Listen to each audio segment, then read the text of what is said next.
tanto de autoridades como representantes de diversas organizaciones y también especialistas. En este momento ya se da cumplimiento a la primera intervención en esta comisión general. Porque es importante para nosotros desde la academia poder contribuir en este tipo de procesos.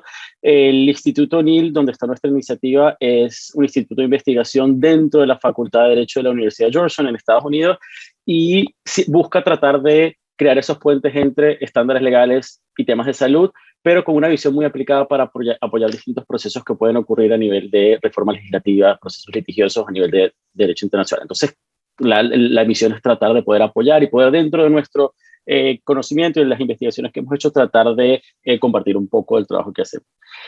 Hoy voy a articular mi presentación en tres puntos centrales y quizás llegar a algunas conclusiones. Lo primero es tratar de elaborar un poco sobre cuáles son los estándares de derecho internacional de derechos humanos en el contexto de violación sexual y aborto no punible, hablar un poco sobre eso. Después, tratar de elaborar sobre la sentencia emblemática de la Corte Constitucional de Ecuador y el alcance de la sentencia y un poco cómo se puede configurar el análisis legal de la sentencia a la luz del derecho internacional de los derechos humanos. Y en tercer punto, hablar un poquito sobre experiencias de derecho comparado, cómo se ha regulado este tema en otros contextos, como Colombia, México, y me voy a enfocar a lo largo de toda la presentación en el tema de temporalidad. ¿Tiene que haber o no un plazo? ¿Por qué? ¿Cómo el plazo se puede configurar como una barrera de acceso? Entonces arranco un poquito hablando de derecho internacional de los derechos humanos y cómo los estándares de derecho internacional de los derechos humanos y los tratados de los cuales Ecuador es parte se han interpretado como imponiendo una obligación al Estado, exigen a los Estados una garantía de acceso a la interrupción voluntaria del embarazo en los casos más extremos. Y violación sexual es uno de esos casos extremos. Entonces, dentro de este contexto tenemos estándares y creo que aquí es importante, siempre me gusta resaltar la importancia de cuando uno hace un trabajo académico, tratar de mantener esa objetividad y me parece que es importante, es un llamado a académicos, académicas cuando participamos de estos procesos, mantener la objetividad de los estándares y cómo vemos la aplicación de estos temas y no tratar de darle vuelta para nada más tratar de justificar nuestras propias creencias o propios valores. O sea, el análisis objetivo de lo que se ha dicho desde el contexto de Derecho Internacional de los Derechos Humanos, el Comité de Derechos Humanos, el Comité de CEDAW, o en comunicaciones específicas alrededor de casos, como puede ser el caso LC contra Perú del Comité de CEDAW o el caso LMR contra Argentina del Comité de Derechos Humanos, se habla de esa garantía de acceso a la interrupción voluntaria del embarazo en el contexto de causa de violación. Y aquí es importante hablar de que esa garantía no solo quiere decir que se despenalice, no solo quiere decir que se elimine el tipo penal y se elimine la barrera principal que es la penalización, sino también que se establezcan mecanismos que garanticen el acceso. La manera como se cumplen con estas obligaciones de derecho internacional de los derechos humanos es estableciendo una garantía de acceso, no nada más una mera formalidad de eliminar el tipo del ordenamiento jurídico. Ahora, en cuanto al segundo punto, hay un paso significativo que ha dado Ecuador con la sentencia de la Corte Constitucional. Es un paso importante para cumplir con estos estándares de derecho internacional de derechos humanos. Y ahora hay un exhorto, un mandato al legislativo a reglamentar el tema específico. Y creo que aquí es importante ver un poquito el alcance de la decisión de la Corte Constitucional. La Corte Constitucional en Ecuador despenaliza, elimina el tipo penal de causa de violación. O sea, genera un aborto no punible en la situación específica de causa de violación. Ese es un primer paso importante, pero como decíamos anteriormente, no es solo despenalizar, sino también garantizar acceso. Entonces, ahora cuando se establezcan modelos de regular o de reglamentar el acceso, tienen que ser con esa visión. ¿Cómo se establecen esos mecanismos para que el acceso no se vea afectado?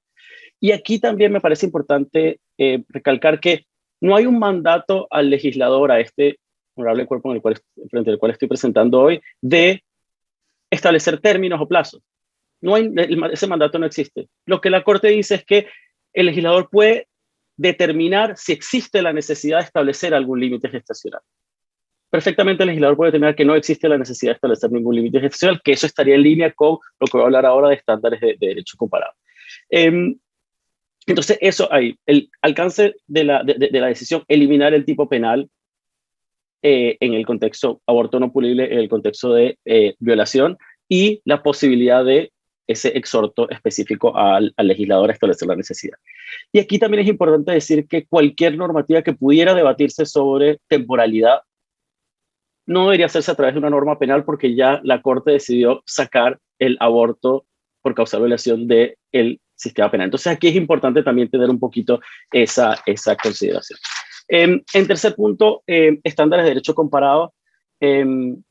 Aquí yo quería hablar a dos niveles, uno de evidencia empírica y después de más de estándares normativos, pero voy a dejar el primero va a ser muy puntual, y es decir, que hay evidencia de contextos, países donde se establece un plazo para accesar al aborto en causa de violación y cómo ese plazo se configura como una barrera de acceso en el goce de esos derechos. Hay evidencia empírica de Chile y de otros países donde esos plazos se configuran como una barrera de acceso, lo cual exacerba muchísimos temas de discriminación, obviamente, porque entendemos que esto ocurre en un contexto donde hay situación de discriminación y carencias para algunas personas, mujeres que están en situación de vulnerabilidad.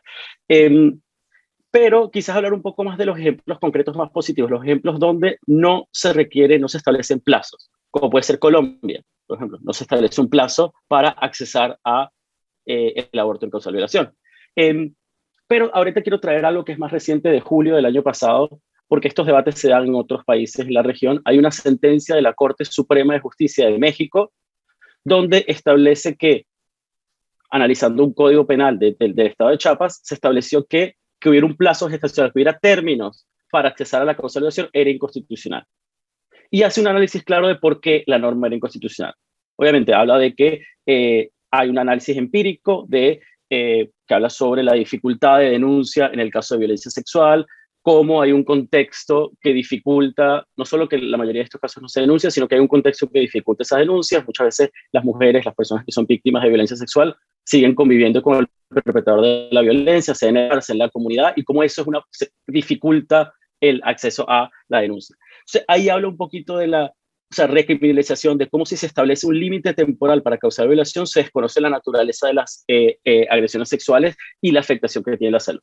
Pero también habla del impacto que un límite puede tener en el goce efectivo del derecho a la salud, a la dignidad, a la vida, a la no discriminación, dentro del libre desarrollo de la personalidad. Dentro de ese contexto es importante ver ese análisis normativo. Es decir, que si se estableciera ese límite, la Corte Suprema Mexicana concluye, se estaría afectando otras obligaciones de derecho constitucional, también hace referencia a estándares de derecho internacional.